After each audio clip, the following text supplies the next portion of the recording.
Assalamualaikum warahmatullahi wabarakatuh.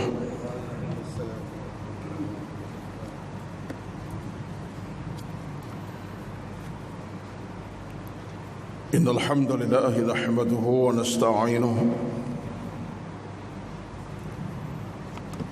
wa nastahdihi wa nastaghfiruh wa na'udzu billahi min shururi anfusina wa min sayyiati a'malina. Man yahdihillahu fala mudilla lahu wa man yudlil fala hadiya lahu. أشهد أن لا إله إلا الله وحده لا شريك له وأشهد أن محمدا عبده ورسوله صلاة وسلاما على حبيبنا المصطفى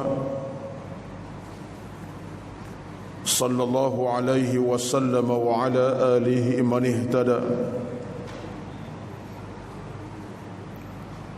ربنا افتح بيننا وبين قومنا بالحق وأنت خير الفاتحين. اللهم زدنا ولا تنقصنا وأكرمنا ولا تهنا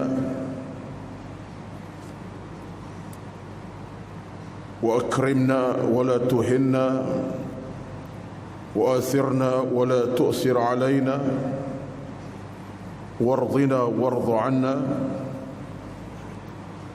برحمتك يا أكرم الأكرمين ويا أرحم الراحمين. اللهم أحسن عاقبتنا في الأمور كلها وأجرنا من خزي الدنيا وعذاب الآخرة. اللهم رب اشرح لي صدري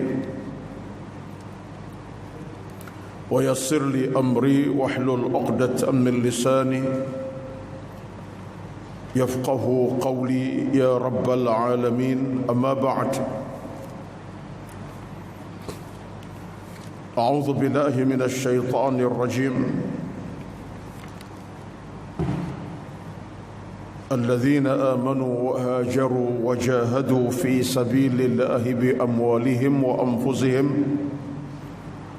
أعظم درجة عند الله وأولئك هم الفائزون. صدق الله العظيم. Yang bermaksud orang-orang yang beriman dan mereka berhijrah dan berjuang di jalan Allah dengan harta benda mereka, dengan jiwa raga mereka, akan beroleh kedudukan yang tinggi setinggi-tingginya di sisi Allah Subhanahu wa taala, dan mereka tergolong dalam golongan yang beruntung, golongan yang berjaya. Surah At-Taubah ayat 20. At-Taubah ayat 20. Sadaqallahul azim. Yang berbahagia dan hormati Al-Fadhil Datuk Pengurusi dan Kuasa Pengurusan Masjid At-Taqwa dan seluruh dan Kuasa Pengurusan Masjid, Al-Fadhil Tuan Imam yang bertugas pada hari ini, Tuan Bilal, dan yang dikasihi dan dihormati seluruh kehadiran para jamaah Jumaat, tuan-tuan sidang hadirin yang dirahmati Allah sekalian. Alhamdulillah, pertama-tama kesempatan yang berkat pada hari yang penuh dengan kemuliaan ini, malah kita bersama-sama merafa'kan kesyukuran kepada Allah Subhanahu wa taala di atas nikmat yang amat berharga di saat kita masih diberikan rezeki kehidupan,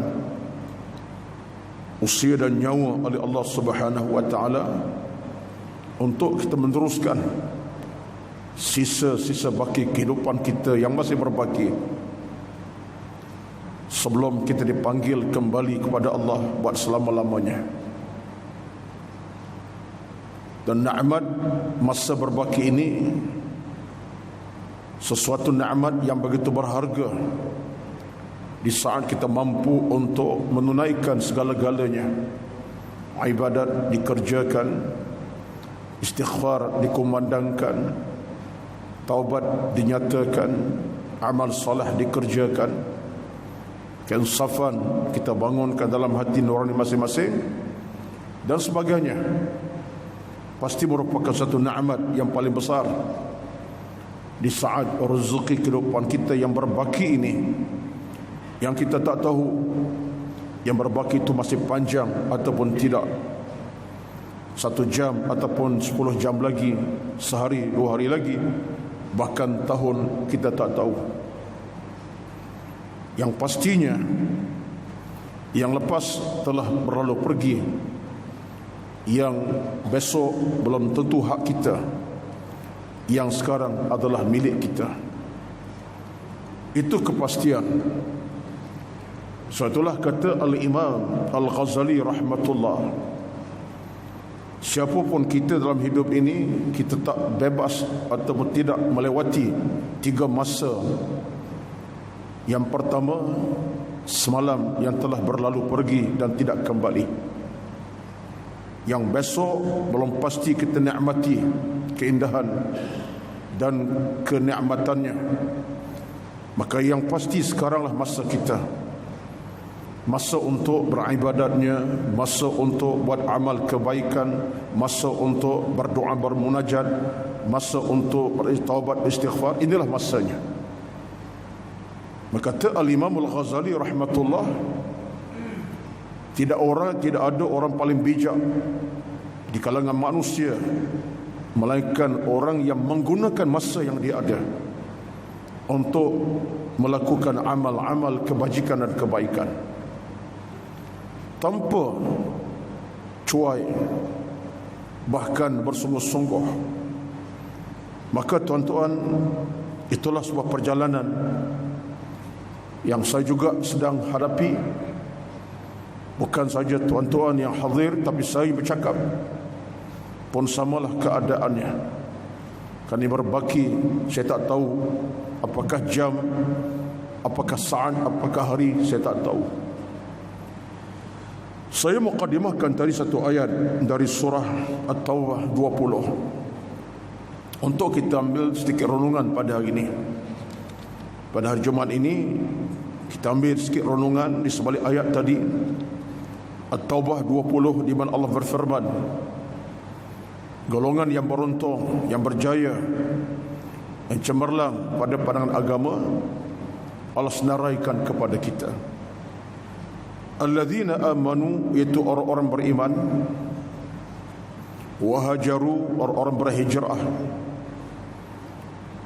wajahadu fi sabilillah, orang-orang yang berjuang, berjihad di jalan Allah, bi amwalihim, dengan harta benda mereka, wa anfusihim, dengan jiwa raganya sekali. A'zamu darajatan, Allah berjanji mereka akan beroleh kedudukan yang tinggi, setinggi-tingginya.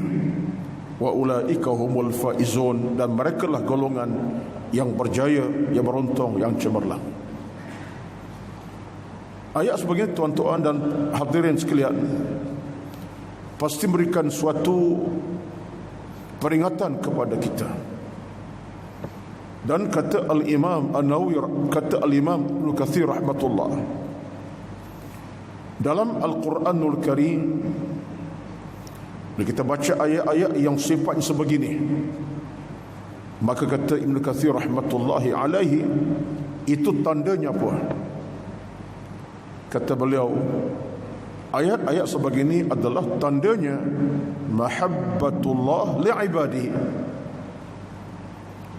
Tanda ayat ini tanda apa tuan-tuan? Tandanya kata Ibn Katsir, mahabbatullah li'ibadihi, tanda sayang kasihnya Allah kepada hamba-Nya. Tanda sayang kasih Allah kepada hamba-Nya. Ini di antara ayat yang kita baca. Mahabbatullah li'ibadihi dengan makna sayang kasih Allah kepada hamba-Nya, dengan jaminan diberi, dengan peringatan disampaikan kepada kita. Satu hari Uthman bin Affan radhiyallahu anhu, menantu Rasulullah SAW, sahabat setia Rasulullah, seorang yang hebat akhlak dan peribadinya, penuh dengan segala-gala kemuliaan. Saudara Uthman bin Affan radhiyallahu anhu datang kepada Nabi sallallahu alaihi wasallam, mertuanya, sahabatnya. Yalah, di samping dia sebagai mertua Nabi, Nabi mertua kepada Uthman, menantu dia sebagai menantu sahabat Nabi. Datang Uthman bin Nabi sallallahu lalu merapati Nabi sehingga bersentuh lututnya, pahanya dengan paha Nabi sallallahu mana rapat, dan duduk berdekatan dengan Nabi sallallahu alaihi wasallam. Lalu Uthman memandang wajah Nabi dengan pandangan yang tajam, dengan pandangan yang penuh keinsafan, seolah-olah masuk dalam mata Nabi sallallahu alaihi wasallam pandangan penglihatannya. Lalu Nabi tengok wajah Uthman dalam keadaan keheranan, ta'ajuban, terasa keheranan. Maka Nabi tanya Uthman, "Ma bika ya Uthman?" Apa yang berlaku wahai Uthman? Apa yang berlaku wahai Uthman? Kerana pandangan kamu agak tajam itu sekali. Lalu Uthman radhiyallahu anhu ditanya Nabi soal demikian, "Ma bika ya Uthman?" Apa yang berlaku Uthman? Lalu kata Uthman bin Affan radhiyallahu anhu, "Wahai Rasulullah, dullani ala syai'in asiru alaihi." Ya Rasulullah, tunjukkan satu jalan aku nak lalu dan berjalan di atas jalan itu. Kalau begitulah maksudnya, dullani ala syai'in asiru alaihi. Ya Rasulullah, aku tu jalan, aku nak melalui jalan tersebut. Nabi tanya Uthman, "Wahai Uthman, jalan apa yang kau nak lalui itu? Apa jalan kamu nak lalui itu?" Nabi bukan tak faham. Bertanya Uthman penjelasan. Nabi faham. Nabi seorang yang bijak dan faham apa saja ungkapan sahabat, apa sahabat sebut Nabi faham. Dia minta penjelasan. Apa maksud kau Uthman? Jalan apa yang kamu nak lalui itu? Lalu kata Uthman radhiyallahu anhu, "Ya Rasulullah, aku nak beruntung. Jalan yang menguntungkan aku, jalan memenangkan aku." Tuan-tuan, permintaannya sesuatu yang terlalu berat dan besar. Nabi jawab. Nabi pun sebut kepada Uthman, "Ataqra'u qawlahu ta'ala?" Ataqra'u qawlallahi ta'ala. Uthman, kamu tak baca satu ayat dalam Al-Quran? Kamu nak jalan yang memenangkan kamu, jalan yang menjayakan kamu, keberuntung di ajar itu. Nabi tanya balik Uthman, "Ataqra'u qawlahu ta'ala?" Kamu tak baca ke ayat Quran? Lalu Uthman berkata, "Ya Rasulullah, tunjukkan aku ayat tersebut." Maka ini ayatnya. Ayat berbunyi apa? "Alladzina amanu wa hajaru wa jahadu fi sabilillahi bi amwalihim wa anfusihim a'zamu darajatan 'indallahi wa ulaika humul faizun." Ini ayatnya. Ayatnya berbunyi tadilah, orang yang beriman, yang berhijrah, yang berjuang jalan Allah dengan harta benda dan jiwa raganya akan diangkat darjah oleh Allah dan mereka beruntung di hari akhirat. Tuan-tuan sekalian, bayangkanlah Uthman minta suatu permintaan yang besar, suatu jalan, dia nak lalui jalan itu. lantas dia baca ayat ini, tuan-tuan sekalian. Maka saya fikir untuk hari ini, Jumaat pada hari ini, mengambil keberkatan Jumaat bersama dengan ratusan yang depan saya pada tengah hari berkat ini. Mari sama-sama kita renungi ayat ini. Kenapa, tuan-tuan? Kerana jalan kita semua jalan yang satu. Bila sampai waktu dan ketikanya, jalan kita tempuh ini, tuan, tidak pernah berbeza. Kita hanya berbeza jalan di bumi. Ada tinggal di jalan sekian, itulah tempat tinggalnya. Nak ke sana ke sini, jalan berbeza dia lalui dan dia terokai. Jalan kita tak sama. Saya daripada ke Melayu Subang Shah Alam tadi, ikut dash highway hinggalah sampai ke masjid, tuan-tuan. Ada kalau kita daripada non, mungkin daripada PJ, di atas tempat kerjanya, singgah sekejap di masjid ini, dihadapi jalan tu ada yang datang, sekian-sekian jalan kita. Di bumi tak kita jalan yang satu. Tapi ingat, tuan-tuan, jalan ke syurga, jalan menghadap Allah, jalan yang satu. Semua kita ini wajib berjalan yang sama. Tidak boleh berbeza jalan kita kepada Allah Subhanahu wa taala. Berbeza jalan di bumi saja, itu tabi'i dialah. Jauh ke dekat berbeza jalan di bumi, tetapi disebut jalan kepada Allah Azza wa Jalla, ini jalannya. Yang pertama, jalan yang Allah sebut dalam ayat ini untuk kita diangkat darajah, diberikan kejayaan, kemenangan oleh Allah Subhanahu wa taala. Yang pertama, allazina amanu. Bagaimana Osman minta Nabi cerita jalan yang dia nak lalui, Nabi sebut ayat ini. Maka, tuan-tuan, mari sama-sama kita ingatkan diri kita masing-masing. Beriman adalah jalan kepastian yang kita mesti terokai lalui. Betullah di saat kita masih hidup ini, kita berkewajipan untuk memastikan iman kita kokoh. Iman kita padu dan kokoh dari sudut kepercayaan, keyakinan kita kepada apa? Kepada Allah Subhanahu wa taala. Dan ciri orang beriman itu, kata Al-Imam Suyuti, jelas. Orang beriman ini ciri jelas. Apa keimanan yang jelas itu? Kata Imam Suyuti rahmatullah, orang beriman tidak ada beza sama kita, melainkan semua kita ini fi'lul awamir wajtinabun nawahi. Ini pada Imam Suyuti. Kata Imam Suyuti, orang beriman jalannya satu, sama-sama kita buat apa yang Tuhan suruh, meninggalkan apa yang Tuhan larang. Itu jalan iman lah tu. Jalan iman kita tak ke siapa. Saya sentiasa berusaha ke arah buat apa yang Allah suruh dan tinggal apa yang Allah larang. Al-Fadhil Datuk pengurusi kita pun sama, jalan yang sama beliau ikuti. Termasuklah kita semua hadir ini, tak kira siapa, atas keimanan pada Allah Azza wa Jalla. Sebab kata Imam Suyuti, jalan keimanan yang pasti yang kita wajib terakai dalam hidup ini antara ialah fi'lul awamir wajtinabun nawahi. Buat apa Tuhan suruh dan tinggal apa dilarang Allah Subhanahu wa taala.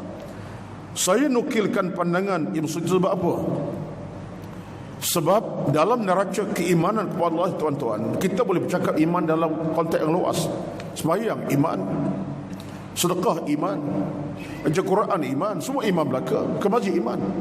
Tetapi kerangka utama dalam beriman dalam dua keadaan itu adalah seorang manusia yang buat apa Tuhan suruh, tinggal Tuhan larang, itu iman. Sebaliknya, kalau ada kalangan manusia, dia menyanggah apa yang dia suruh oleh Allah, dia menyanggah, dia tak buat. Allah larang, dia buat. Bukan lagi beriman kepada Allah, itu beriman kepada nafsu syahwat. Baiklah, kata Imam Suyuti, neraca keimanan yang paling besar ialah bila kita ikut laluan yang bawa kita kepada Tuhan. Disuruh buat, dilarang tinggal. Ini, tuan-tuan, yang kita nak kena sentiasa lihat dengan penuh keinsafan. Sebab saat kita boleh dan mampu buat apa yang Allah suruh, tinggal Tuhan larang, itulah keimanan kita yang paling kemuncak kepada Allah Subhanahu wa taala. Kenapa? Sebab kata para ulama salafun salih, yang memegang kuasa dalam menyuruh Allah, memegang kuasa yang kuat dalam melarang Allah Azza wa Jalla. Tak ada dah kuasa lebih besar melainkan Allah Azza wa Jalla. Sebab dialah Tuhan yang menentukan baik dan buruk dalam hidup. Bila Allah perintah, itu kuasa Allah dalam menyuruh. Bila Allah larang, kuasa dalam melarang. Jadi kata Imam Suyuti, antara tanda keimanan kepada semua orang ialah buat apa disuruh, tinggal apa dilarang.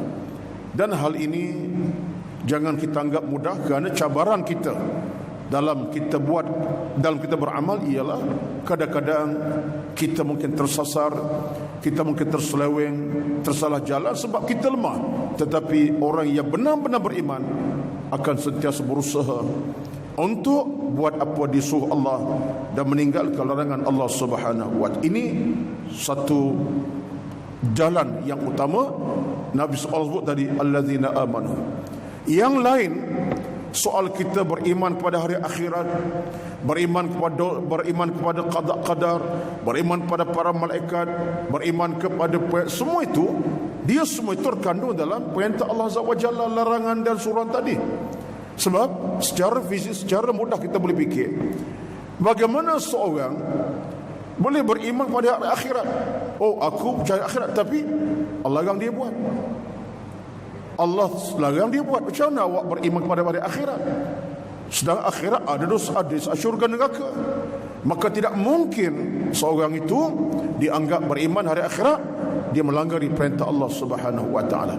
Maka segala amal-amal berkait dengan soal keimanan pada yang berkait dengan soal akhirat dan pahala bergantung di atas kita beriman kepada perintah dan suruh Allah. Ini pandangan yang dikupaskan oleh Imam As-Suyuti rahmatullah. Maka tuan-tuan, jalan pertama dan utama kita ialah fi'lul awamir wajtinabun nawahi.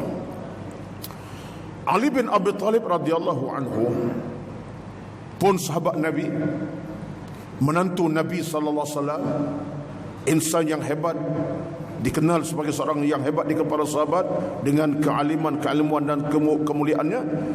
Kata Ali bin Abi Talib radhiyallahu anhu dalam satu kata-kata beliau yang dirakamkan Ibn Hajar Al-Asqalani.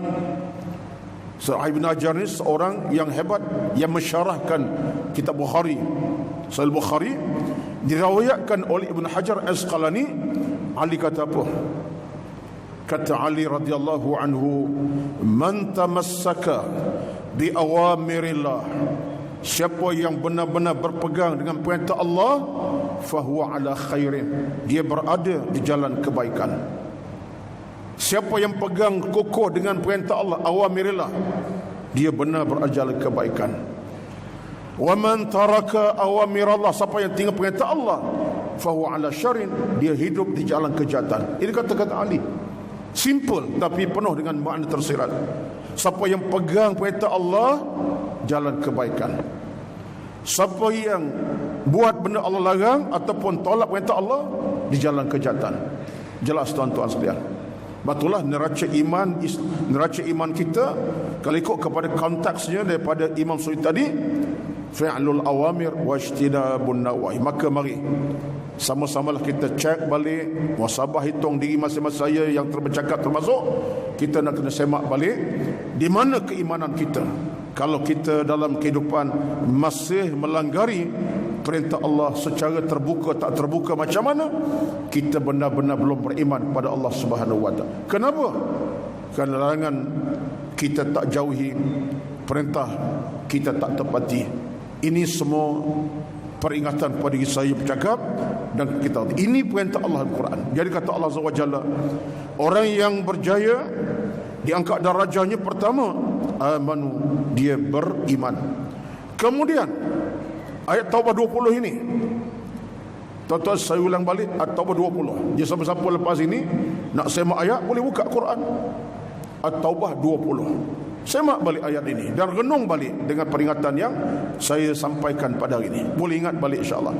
Yang kedua, Allah sebut orang yang dianggap besar kedudukannya, mulia kedudukannya, tinggi kedudukan si Allah Azza wa Jalla, berjaya, orang yang wahajaru. Pun satu jalan utama kita. Kita tuan-tuan tidak boleh mengambil sikap simis ataupun pesimis ataupun sikap yang negatif. Apa dia sikapnya? Aku tak nak berubah. Aku ni tak no. Dalam Islam Allah kata apa? Wahajaru. Mereka berhijrah. Hijrah saya kata Allah bukan hijrah tempat ke tempat. Hijrah perbuatan. Hijrah amalan. Sebab Nabi SAW pernah sebut pada sahabat, hujur kepada sahabat seorang wanita. Sahabat ditanya Nabi, ya Rasulullah, macam mana kamu hijrah? Kata Nabi SAW, hujuri minal ma'asi ilal khair, ilal ma'ruf.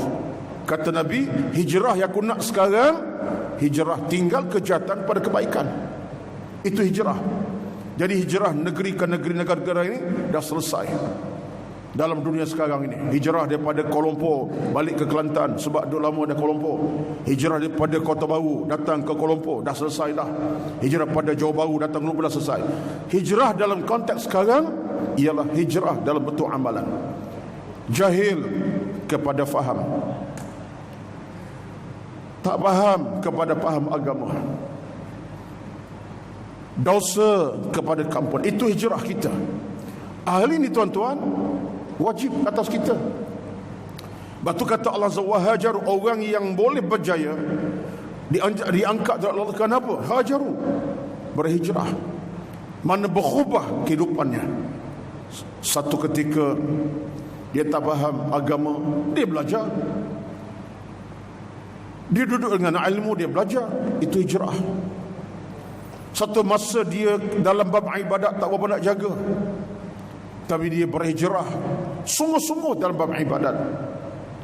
Dulu sembahyang kadang-kadang tak dan, contohnya kerana faktor sibuk dengan urusan dunia dan kerja yang tak selesai. Contoh, sekarang masa dah tiba kena berhijrah untuk terus istiqamah dengan ibadat solat tanpa cuai dalam hal ibadat. Contohnya, tak faham hukum hakam agama, hukum hakam ibadat, belajar. Pengajian diadakan di sebuah masjid, datang mengaji, berkitab pun ada. Hijrah tu. Dulu dalam kehidupan beragama, duit bukan tak ada, tapi jiwanya sakit, ilmu tak cukup di dada, zakat tak ditunaikan, duit bukan tak ada. Sekarang masa tunaikan hak berzakat. Di atas nikmat rezeki Allah beri, kerana ada ilmu, belajar ilmu, kita dah tunaikan hak berzakat, infak harta. Jadi maknanya hajaru, perubahan dalam bentuk amalan. Dan ada ulama yang kata hijrah dalam suasana sekarang dalam bentuk 3 hijrah. Yang ini pandangan Imam Nawawi pun. Dalam hadis 40 kata Imam Nawawi, zaman kita hari ini, zaman ni lah, hijrah kita dalam 3 bentuk. Pertama, hijratul qalbi, hijrah hati. Dulu hati dalam keadaan hitam pekat, hijrah kepada hati bercahaya. Dulu hati tak ada ilmu, hijrah pada ilmu. Hati yang mati kepada hati yang hidup. Itu pertama. Yang kedua, hijratul fa'li, hijratul amali, hijrah amalan. Dulu sembahyang tak jaga, sekarang waktu masuk menanti waktu. Dulu zuhur 1:09, pukul 3 relax, tak ada apa-apa. Masuk asar tak sempat zuhur, contohnya, kerana sibuk. Sekarang ini hijrah kita macam mana? Kita pasti zuhur 1:09, 2:30 dah ready dah. Maghrib 7:10, pukul 7 sampai masjid. Contohnya hijrah. Dulu tak ada mengaji, tengok masjid pun tidak. Sekarang saat maghrib masuk dah ada, duduk dalam ceramah sampai jam 9:30 malam. Contoh hijrah lah. Prosesnya ada melalui hijratul amal. Yang ketiga ialah hijratul qawli, hijrah bentuk ucapan. Kita satu ketika mungkin nak baca Quran pun tak ada masa, malas. Sekarang dipegang Quran, bibir berkumandang, berkumat-kumit dengan bacaan Quran. Surah demi surah, lepas Al-Kahfi, Yasin, lepas Al-Yasin, Al-Waqi'ah, Al-Waqi'ah, Al-Baqarah. Masya Allah. Jadi itu hijrah al-qaul. Dulu kita pernah merapu macam-macam. Mulut tak ada insurans, hal orang kita bercakap, cercaan kita beri pada orang, cela macam-macam. Sekarang hijrah al-qaul, kita insurankan balik dengan perkataan yang baik-baik. Ingat dosa pahala. Aku kalau sebut benda tak elok, nanti aku berdosa dengan Tuhan, dengan orang. Aku cecah orang sampai lumat, aku berdosa dengan orang sampai mereka aku tak akan dapat yang. Jadi kita hijrah al-qaul, dah mula ikat kita kata-kata yang baik, ucapan baik-baik, bukan ucapan dusta bohong. Ini hijrah. Dan ini tuan-tuan satu kefarduan. Tak kira siapa, bukan saja tuan-tuan, penjama sama. Hijrah dalam bentuk hijrah kepada keimanan, ketakwaan pada Allah Azza wa Jalla. Wajib. Itu kepastian kita kena lakukan. Kata Allah Azza wa Jalla, wahajaru. Kemudian ciri orang yang dianggap tinggi kedudukannya oleh Allah Subhanahu wa taala, yang diangkat darjat oleh Allah Subhanahu wa taala, berjaya kata Allah. Yang ketiganya ialah wajahadu fi sabilillahi bi amwalihim wa anfusihim. Mereka itu berjuang di jalan Tuhan dengan harta benda dan jiwa raga mereka. Tuan-tuan sekalian, saya tertarik dengan satu pandangan. Kebetulan sempat semak sekejap tadilah, belum sampai ke masjid tadi, sempat semak bilik-bilik tentang ayat ini. Ada satu pandangan menarik daripada Al-Syekh Al-Marhum Al-Syekh Mutawalli Sya'rawi, ulama tafsir yang terkenal di Mesir. Al-Marhum meninggal tahun 1988. Beliau ketika menafsir ayat ini, wajahadu bi amwalihim wa anfusihim, mereka berjuang dengan harta benda mereka, dengan jiwa raga sekali. Kata Al-Syekh Al-Marhum Mutawalli Sya'rawi, ayat ini sebenarnya ayat yang begitu sekali penting, utama, sebab Allah nak beri kita kemudahan untuk kita merapati Allah Azza wa Jalla. Kenapa? Sebab ini kena ingat, saya nak ingat diri saya dalam hidup kita, tuan-tuan. Kita nak beramal, beribadat dalam satu dua keadaan mungkin payah. Payah bukan maksud jangan tinggal, tidak, tapi susah. Tetapi bila sebab harta, bab harta ini paling mudah. Harta paling mudah. Infak, derma, menyumbang paling mudah. Kenapa paling mudah? Sebab kata Asy-Sya'rawi rahmatullahi alaihi, harta ini sesuatu yang sifatnya berikan kita banyak benda-benda yang memberi kita kebaikan. Sebab dalam soal harta ini, Allah dia buka peluang kepada kita, peluang yang luas. Ini kata Sya'rawi rahmatullahi alaihi al-marhum. Kenapa? Sebab dalam agama kita bila menyumbang, kita bila memberi, kita infak, Allah tak pandang soal kuantiti, Allah pandang soal kualiti. Kita sumbang 10 sen pun, tengok tabung masuk 10 sen. Tengok tabung masuk 10 sen je, bukan sampai 100. Itu adalah satu rezeki besar kepada kita untuk dapat pulangan by cash. Apa by cash? Terampun dosa. Maksud kurang-kurangnya kata Sya'rawi, ada 3 benda. Tiga benda yang kita dapat segera daripada sumbangan kita. Pertama, pahala, cash. Kedua, keampunan, cash. Kerana Nabi bersabda, as-sadaqatu tutfi'ul khataya wa dhunub.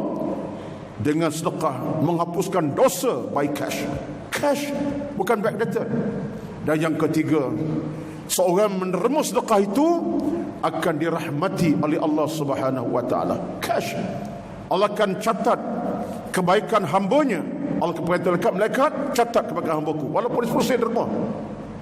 Tuan-tuan, kemudian kata Sya'rawi, sedekah derma masa tak menentu. Beribadat, solat sembahyang ada masa dia. Zakat ada masa dia. Buat haji ada masa dia. Bila puasa ada masa dia, waktu dia. Bila sedekah ini tak ada masa yang tertentu. Jam siang ke malam, malam siang, petang ke malam. Ini kata Asy'arawi menunjuk kelebihan sedekah ini begitu besar. Maka munasabah sekali Allah sebut ayat ini. Apa kata Allah Azza wa Jalla? Orang yang bersedekah, yang menyumbang, berjaya harta bendanya, diangkat darjah oleh Allah Subhanahu wa taala. Maka tuan-tuan, ini peluang kita semua. Saya nak tutup, masa dah tidak mengizinkan, dah hampir masa waktu masuk.